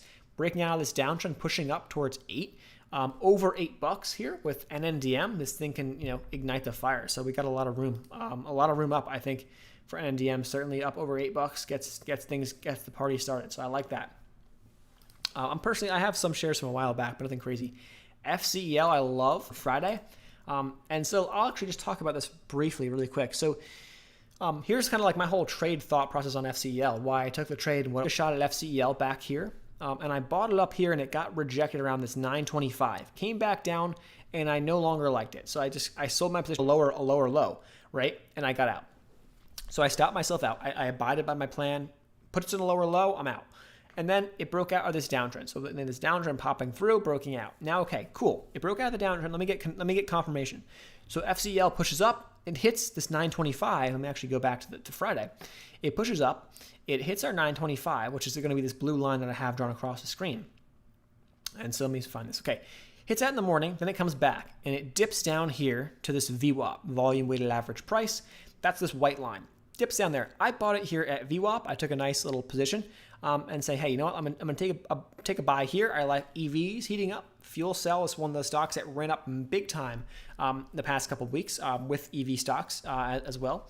And so now it's pushing up through. I like it. Then what I did is I actually bought some of this dip towards the end of the day because we held up at this previous area of resistance up around this 920. We held up right close. So then I bought more shares. So I averaged up, but that was a calculated and smart average up because now we held that area of support. It's still relatively low. I think this is going to be over $10 this coming week. So it's still relatively low. I have a higher target. Now I can sell these shares that I added up around 10, take some profits there, and let the core position ride for a little bit further. That's my take on that. That's how I'm playing FCEL. That said, Pola, let's take a look at POLA. This is one of those stocks that's going to pop as well probably this week. Let's see if it got going this past week. Let's take a peek. Putting in higher lows, this chart looks really, it's pretty spiky, but at the end of the day, if we kind of clear out some of the noise and go to like the weekly chart, we're putting in higher lows. It looks like it's got some range. I can see this thing going back up over $6-7 personally this week. We'll see. OEG, alternative energy play. I think I was looking at OEG recently. I think it popped though, but now it's coming back down. So let's see if it can find some support here around this 125-ish area. That's a decent spot of support. I think it can make a run back up further. We'll see if it kind of goes this week. But it just popped. So on stocks like that just spiked that much, yeah. Could it get another spike? Yes. Personally, just risk reward wise, I would have loved it down in here, down around like 75 cents, personally. Let's see. Okay, so quick little water break. My voice is getting. I just talk like I keep talking like so fast. I feel bad. Okay, 150, 148 likes, guys. Please hit the like button. Everyone does so. I appreciate it, everyone, for doing so. That's all I ask. I don't got any course for you. I don't got anything for you to buy. All I have is a Webull affiliate link, and that's really only thing I really promote that I do. I just enjoy doing this stuff. So, top 3 gains for next week. Let's see. Really, when it comes down to my positions, my plays, I like a bunch of those other ones. ATOS, I like. Into next week. Mdrv I like a lot as stocks that I want to get into. Outside of those that I want to get into, I'm riding my NEO. I want to see NEO back over $50. FCEL we just talked about. I want to see that one making a shot towards 12 plus. FCEL 1650 target. I could see it going if it breaks out over this 12. What I'm going to do is just literally on the daily chart, I'm going to kind of trim my position down and then I'm going to ride it. I'm just going to ride that size, ride my position on up. And as long as it keeps putting in higher lows on the daily chart, I'll take a broader step back. As long as we see higher lows being put in, I'm going to hold my FCEL and ride it up. So that's my take on it. Let's see, PLTR. I think we have a really good sharp PLTR. Why do I say so? Look at this. This is actually primed up, and it potentially could be looking to break down to the downside. I think we had a lower level price target or an underperform rating, I believe, on PLTR. But that said, this is looking like a potential bull flag. Why is that? So here's your flagpole, and here's your kind of flag setup. Here's your downtrend line. Here's your uptrending support. So now PLTR, we're kind of at that point where it's like, are we going to open down below 25? And if we do, that's not good. If, technically speaking, of course, doesn't really, at the end of the day, the stock could do whatever it wants to do. They can drop a press release. They can drop new news. They can have a new agreement, new partnership, this, that, and the other thing. They could change everything in an instant, right? But under 25 wouldn't be a fan. But if it can push back up, this thing may be looking for a bigger breakout to the upside or downside, right? Like I just said. So ZOM and NAKD, not a huge fan. Let's take a look at ZOM though. ZOM, okay, so it had a little bit of extension on Friday, so it's pushing up. Over 21 is a little bit of a breakout, so it's not bad. Actually, not terrible. It's not bad. I would just personally, these are tough to play unless you have more experience. I would say personally in doing so, because you're looking at something like this, trying to find the bottom. How do you know the bottom's going to be put in here at 6 cents? and then you ride this thing up from 6 cents to like 18 cents, which is sick. You know, it's some crazy run, but it's like, you know, it's tough. It's tough to find. Now maybe you find some support here at this 200 SMA up around 15, and now you got a breakout. So this could be a bigger play. Just personally not a huge fan of it down here at these levels. Because it's a little bit elevated off where it was. And then NAKD, again, there's ways to play them though. There's certainly ways to play these stocks. NAKD, so we had some support. We have support here around this 15, 14 cent level. This 50 SMA is kind of your support line. I wouldn't want to see it dropping below, which the 50 SMA is at 13 right now. That's personally my take on it.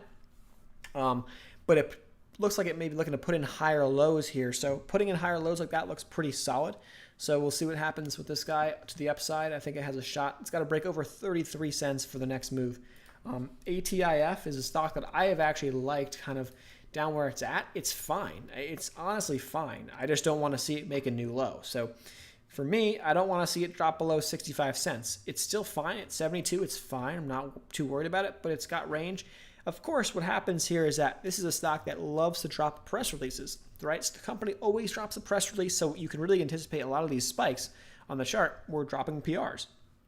And it seems like those press releases either they dried up or they're just not getting attention by traders now that ATIF is doing so. So I'm not liking that. So I'm not in it, but I still think it's fine. It's an oversold play. I think it's potentially fine. If they drop a press release that all of a sudden it catches one day, yes. But there's a lot of other tickers, I think, right now that people have more attention on. So that's my take. BFT, let's take a look at this guy. It's pushing up. It's up a lot. It's another SPAC play. I don't know enough about it, but with all these SPAC plays, personally, I like to buy them as close to 10 as possible. So any dips by the red days, I think is a better, you know, hopefully a good recommendation for these. I can't keep track of all of them though, so I wish I could, but. Dogecoin, that's actually hilarious because Dogecoin, there was a tweet from Elon Musk this weekend and he said like one word, Doge, and then all of a sudden like Dogecoin spiked up. That was actually pretty funny. MCAC. Yeah, here you go. Another, you know, SPAC play, right? So close to $10. I mean, I don't know. I honestly haven't been playing SPACs. I really just haven't. AMCI is the one that I'm in right now. PIC, I have long-term. LCI, I have long-term. FSR as a stock. Oh, by the way, FSR. Let me just talk about that one really quick because FSR is an interesting play. This is Fisker, so Fisker Inc. Here's our uptrend. I know it's a lot of stuff on this chart. I've just been very kind of focused on this one. I have it as a long-term holding as well, so I'm up nicely. So I'm not really worried about it anymore. But it's one of those that I'm playing like I'm playing options in my short-term account now with them. So we have this uptrend right here, and it came down to it, 50 SMA right here at like 1450. That's our support right now. And now we're pushing back up. So I want to see this thing making a shot towards 18. Breaks above 18, then I think it's going to make a shot up into the low 20s. Is my take with FSR in the near term. EVs are hot. I would not be surprised if this bad boy continues its kind of pop back up because it found some support here, sold off, had some negative press. And there was like Wolf Research saying sell it. Or underperform, or I believe Goldman Sachs came out with like a neutral rating. Not bad news, but I think it's honestly fine. And just because someone has a rating on a stock does not mean literally anything, honestly. It could move the stock, and definitely in this day and age, people like need somebody to kind of like hold their hand. So it can certainly move the stock, but it doesn't really mean that it's going to like pull it back. It doesn't mean that it's going to stay there. It offers, in my opinion, a decent dip buy. That's that. Let's see. NNDM, I think we're looking good on NNDM for those who are in it. We're looking at a little breakout. I think $8 is the next level. Over $8, things get interesting for a potential breakout. AMTX. What is AMTX up to? AMTX looks pretty good. Actually, now that I look at it, looks pretty good. So we have this low right here around $2. So I wouldn't want to see it drop below 2. So you're looking at like a 30-cent downside risk for AMTX down around here. But upside potential, I would say your first price target could be this 50 SMA up towards 3. So 70-cent upside, 30-cent downside. You have a lot more upside than downside. Pretty good ratio, in my opinion. That's a decent play. I kind of like that. PSTH. Oh, yeah. I don't know. This is one that personally, you know, there's a lot of hype, I feel like, into this guy. So personally, as low as you can get it. I don't know enough about it, to be honest with you. I don't know what's going on behind the scenes here. There's a lot of people talking about it, but if it does kind of crack down below 25 and pull back, See if you can get a pullback down maybe towards like this 50 SMA, which is sitting right here at like 24. I don't know. I don't know. I think it's okay. I think it's fine. I don't know enough about it personally. FSR is going to get whacked near term over the next few weeks. Volume dried up. It's a mess. Made some money out for a while. I don't know. I think FSR is fine personally. Let's go back to that chart. Under the 50 SMA, then it can certainly come down. But I think FSR is good. I think that these are the times that you want to be buying. I think these are the dip buys, in my opinion. That's just my take, my opinion, though. So, Baidu. Neo looks great. I want to see it back up to 50. Baidu. Let's take a look at Baidu. Oh, this thing is ripping. So, okay, $200 is the next area, I would say. So, we've got to break above and hold above $200. So, we got to get a close over 200 for this thing to look better, in my opinion, or for it to kind of make a bigger move. It's up so much. I would be taking profits at $200. Personally, I would not be holding it up here. If I was in it for short term, if I'm a long-term investor, that's one thing, totally one thing. But that's my take.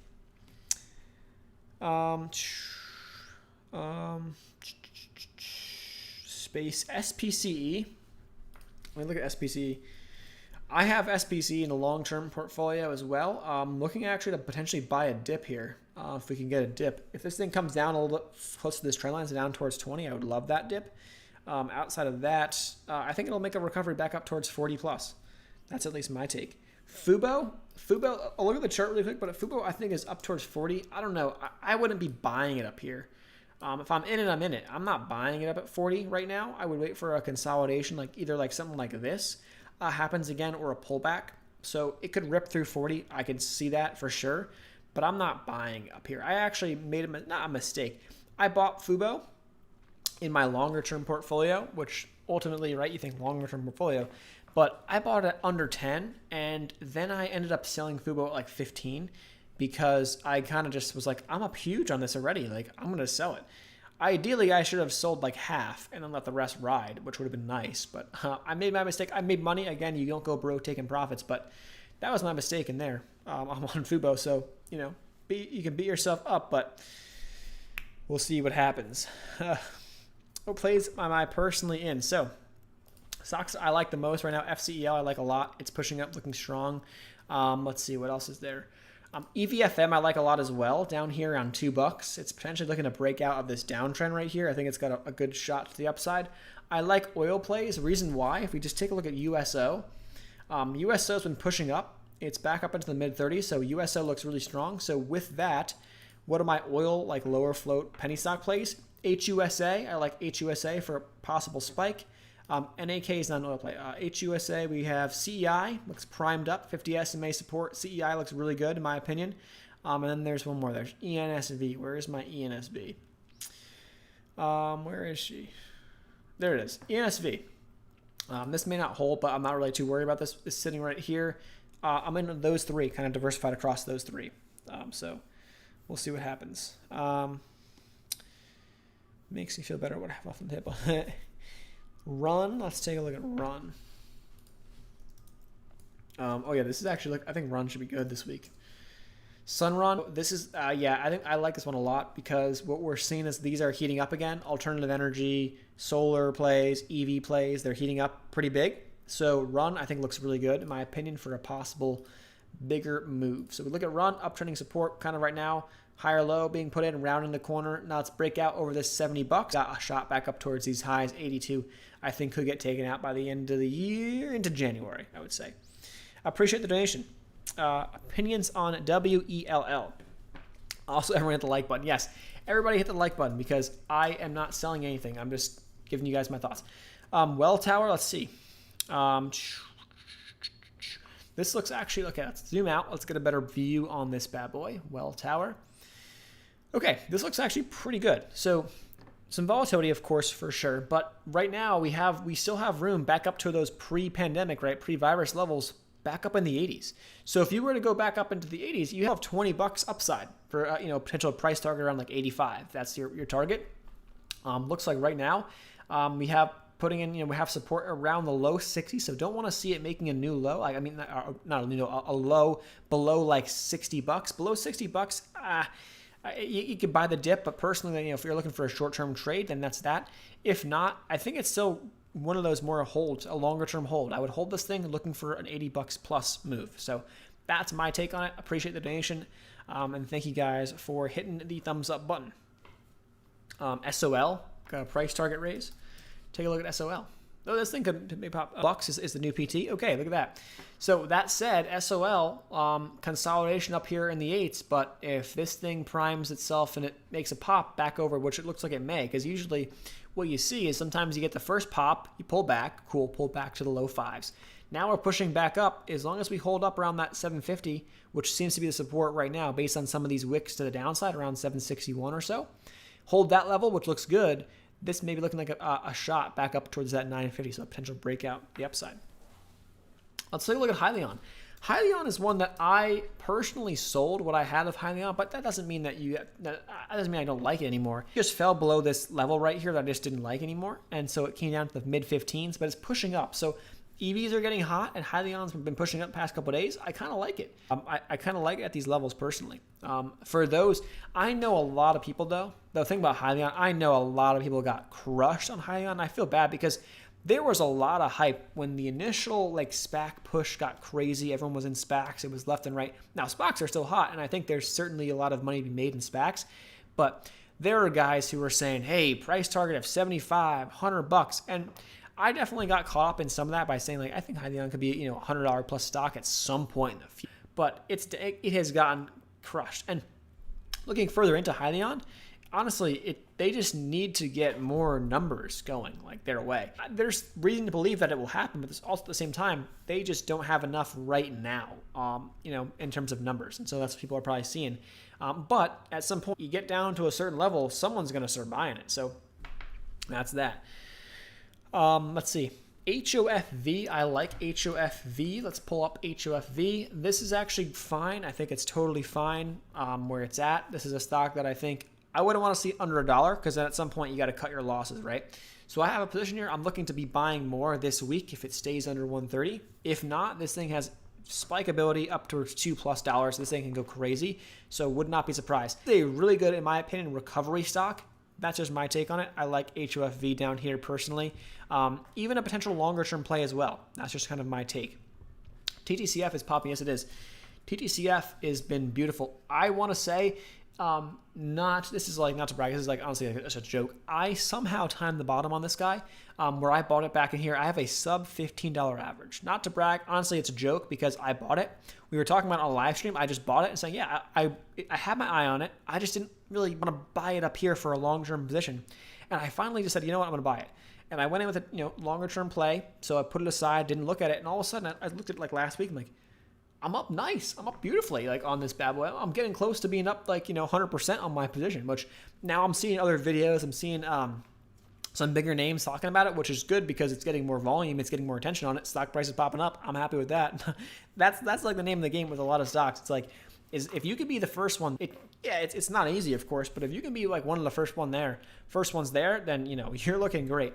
That's why I like EVFM right now, because EVFM, one of those stocks that there was a lot of attention on it back in here when it was over 3, when it was pushing 4, but it got crushed, and now it's back here at 2. And I think $2, as long as $2 or so holds, I think we're looking really good, and I think we'll start to see more attention on this guy going forward into the next couple months, even next couple weeks. Who knows? Maybe even sooner. But I think we're in a good spot where it's not too much attention on. Not that people are talking about it. Volume's still relatively low, but we're seeing a little bit of an increase. It looks good, in my opinion. I already talked about CRBP. My thing about CRBP, over 250, 260 gets us into the gap. So that's that. I think CRBP might be a play tomorrow morning, pre-market hours. It finished very strong on Friday in the after hour. So I'm not in it, but it's on the top of my list. I'm just not going to be buying that thing over 2. Personally, I will not be buying that one over 2. Could it go to 5? Yeah, it could do some crazy run. And you'll also see that a lot of times these kind of short weeks, holiday weeks, could have some crazy low float runners. So Thanksgiving week, right? Now we have the holiday going to Christmas. We can see some crazy runners. It's just, we'll see what happens though. I don't know. Outside of that one, a play that I think has a better shot, like ATOS, because ATOS isn't already up. It's sitting here in the mid 80s. I mean, that's a better spot. Personally, I'm looking at ATOS right now as one of those plays. I'm looking to grab some size in ATOS this week for a possible pop this week or even into the next couple weeks. That's my take on that. Let's see. VUZI. Let's take a peek. Pushing up crazy actually lately. So VUZI is really going well. I think people like this one. Citron likes it. Okay. So there's that. So VUZI is up. It's up a lot though. I mean, I wouldn't buy it up here, but people, I'm sure it looks, as long as the momentum's still there, the volume's there, cool. But I'm not a huge fan of buying it up here towards 10. That's just me though. CRVP buying call options. Okay, let's see what happens. It could be some crazy. That thing could go crazy. I wouldn't be surprised. CRSR. Oh yeah, we talked about this one earlier. I like it actually. Based on the sector and based on kind of what we're seeing, we kind of have put. I wouldn't want to see this thing dropping below 32, but as long as we're putting in higher lows, this thing is looking pretty decent strength to the upside. I see this thing making a shot back towards 42.50. If we can break over that, could get a little interesting. Could be fun. So if CRBP pops a 5, going to be a 100K return in a week off of 2K. That's nuts. That's a crazy thing about playing like options on a bunch of these like penny stocks. That's like the potential. Now you can crush it. Option plays, I have a few. The one option play that I actually started buying, I bought last week, was Johnson & Johnson. For those who are interested in option plays, now I don't usually I would never recommend someone to buy a stock up here personally at resistance. Like we are literally at resistance on Johnson & Johnson. Looking at the weekly chart, like look at the past like 2 years, we are like at resistance. The only thing is that they have their vaccines. That's a pretty big catalyst that I think could pop them through resistance. And if it does so, hitting all-time highs on Johnson & Johnson, that could be a pretty big piece of news. Could get a lot more eyes on it, get a lot more attention. And so we could see, I think, a bigger run. So that's where I actually bought some lotto options. I bought some out-of-the-money options into January. And so we'll see what happens. That's at least my option play for right now. Doesn't have that type of 2,000 to 100,000 potential, but it's got, a little shot, I think. BEST. Best. Let's take a look at this guy. So, okay, it looks like it's trying to make a bottom around 250. So let's see if that can hold. We had a wick down to $2. Not sure what that was. But if it can hold up around the 250, that could be a decent, oversold play. I don't know enough about it though. Industrials, transportation, freight and logistics services. That's the industry. That's what we got. Okay. So also, yeah, this is like my Webull platform. I have a profile section of the companies, which actually I recommend if you have any platform. Like, I recommend having that just for like get a quick sector. Like, understand, hey, we're in this sector. Like, you can see, oh, it's a Chinese company. It's in this sector. And then if you really wanted to look at the summary, you can look at that and you can go to their website quick. I recommend just having that in case, it helps. It makes things easier. This way I can see everything in one spot. I don't have to kind of go and look on somewhere else. It's like, it just makes it easier. Solo. Let's take a peek at Solo. So Solo looks actually pretty good. It had some support here. Let me get rid of this really quick. Putting in higher lows kind of. So we got some support here on 6. Solo, I think, is going to have a shot towards this 8+ this week. EVs are heating up. I think Solo is probably can do well. Let's see. THCB bottoming out. We know we like these bottomed out plays. THCB. Let's see. So we got putting in higher lows. It came down here. Let's see if it can hold up in this, under 15. Looks like a decent spot in my opinion, but I don't know. I was looking at this guy and let's look at a different time scale. Let's look at the daily chart. Okay, yeah. I was looking at the weekly charts. That's why I was thrown off. Okay, yeah, so we have a bottom right here at this like $13. So under 13, maybe that's not a good idea. Maybe it could drop below, sure, but if it holds 13 for now, it looks pretty good, in my opinion. So that's that. VBIV. All right, guys, so appreciate you guys jumping in. We're almost at 200 likes. If we can get that 200 likes, that would be awesome. But also, our record's 300, so I know we have 381 people on the stream. If we can get everyone to hit the thumbs up button, which is literally the only thing I ask from you guys, not to be like, that's it. If we can do that, that would be awesome. We can get close to 300 likes, break a new record, awesome. Okay, this guy right here, VBIV, pushing up, can draw something like that, trend line right there. Maybe it holds, maybe it doesn't hold, but it's looking pretty good. So we got some resistance up in here around this 350, 360. So uptrending stock, we have, top line resistance up around this 350, 360. If we can get above that level, hold over 350 as new support, this looks like it's got some room to the upside. So I kind of like VBIB right here. Should I marry VWO or just date? VWO. Let's take a look at VWO. Vanguard. I would probably just marry this guy. I would hold this one, honestly. I think I would hold it. I don't know enough about it, though, to be honest with you. I would probably hold it. It's pushing up. I would hold it, though. Just my take. Let's see. American Airlines a buy. So we got a nice surge of likes after my little plea to hit the like button. AAL. Let's look at AAL. What do we got here? So AAL recovery stock. Here's my take on this, though. Stimulus news, awesome, cool. Let's actually go back and check futures really quick. They're like even. They're whatever. So okay, we have a deal. We have to get the official vote, I believe, tomorrow. So it's not over. Could that pop the market? Yeah. But we kind of knew it was coming. We kind of knew it was coming. So at the end of the day, I think a lot of these recovery stocks that benefited off of stimulus, that's fine. They may do well, they may recover, but it's probably going to be a slow grind rather than like a spike. So that's just my take on that. So American Airlines, I think it's honestly fine if you're looking to buy this. I think you'll be able to sell this thing over $20 at some point in the future. Orders hold this guy, but I think the stimulus was priced in. So this little push the past couple of weeks, that may have been pricing in our little stimulus. So that's my take on it. I think Delta's fine. American Airlines is fine. That's what I'm saying. Like, I just don't know if the stimulus really matters that much right now for those stocks. So yeah, and it's not much. It's literally like the bill is like, we had a 1.9 potential before the election. Nope. And now we got 900 billion. So it's really not that much. There's going to be another stimulus. They're saying now in like January, February. Once we'll see what happens then. Maybe that one's bigger. Probably not. It's probably going to be the same size or similar size. I don't know. What do I know about that stuff? But it's not that much. Yeah, we got stimulus checks. So $600. So that's cool, I guess, for those who are looking at who have been looking for some ways to fund an account if you're getting a stimulus check if you don't need to use that for other purposes. But that could be good for the market, but at the same time, I don't think it's as big a deal. PFE, I think, is actually in a pretty good spot, in my opinion. It's big sell-off, sell the news event after their vaccine.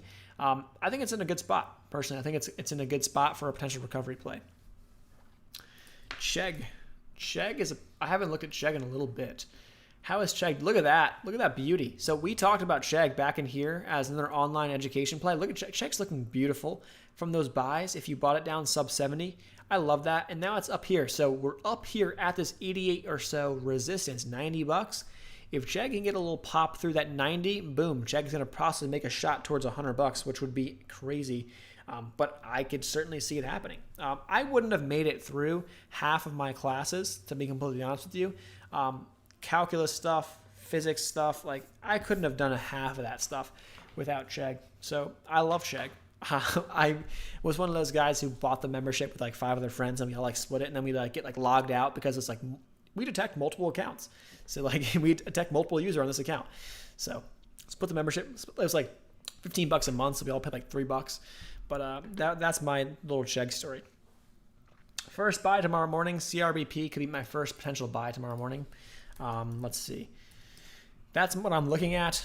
I don't know. We'll see what happens. It's got a massive gap to fill, so this could be crazy. That's my like look for tomorrow. I don't want to be paying really more than $2 personally. It could go crazy, but I don't want to be paying more than $2. So if you're willing to risk a little bit more, yeah, buy it higher if you really think this can go crazy. But that's my thing. You bought out of the money 90 calls on Chegg a month ago and looked at it. That's awesome. I mean, it made a nice little pop. I like it. Veru is in one of those stocks that there's a lot of people who want to hear more about it. So Veru right now has support around 850. Under 850, I can see it coming down towards 8. So that would be my thoughts on Veru for right now. We'll see if this thing pops on Monday, but it may come down. It made it a little bit of a breather. I wouldn't be messing with Veru personally until we get a little breather. Let's get some consolidation. Let's find some new support, and then we'll see what happens. When you buy Tesla, I already have Tesla, so I'm not actually planning on buying more. I'm just kind of holding it. That's my take on it right now. But if it came down towards this trend line, that could be a decent buy. Or if it comes down towards like under 500, down towards this area right here was a prior area of resistance. that could be a good buy. Will it ever come down there? I don't know. If I had to bet, I would say no, but it certainly could. We've seen some crazy volatility in Tesla, so I would not be surprised. It could certainly happen. ARK, you have calls on ARK-K.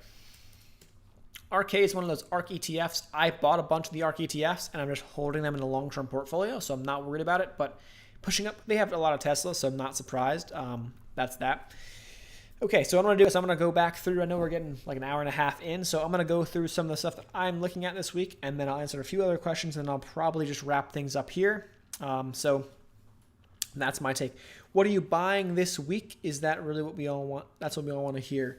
Well, to be honest, I will go through my positions, and then I'll go through what I'm. At the end of the day, this thing that I really want to make a point of, like the channel in general, is I try to distance myself from the people who are like, just saying buy something. I want people, they buy something to know what they're doing, because just buying something doesn't do anything for you unless you kind of know unless you know what's going on. So for me, right, FCEL, I may buy more if it stays down sub 950. I may buy some more, but this is one that I'm in, looking for 10 plus on FCEL.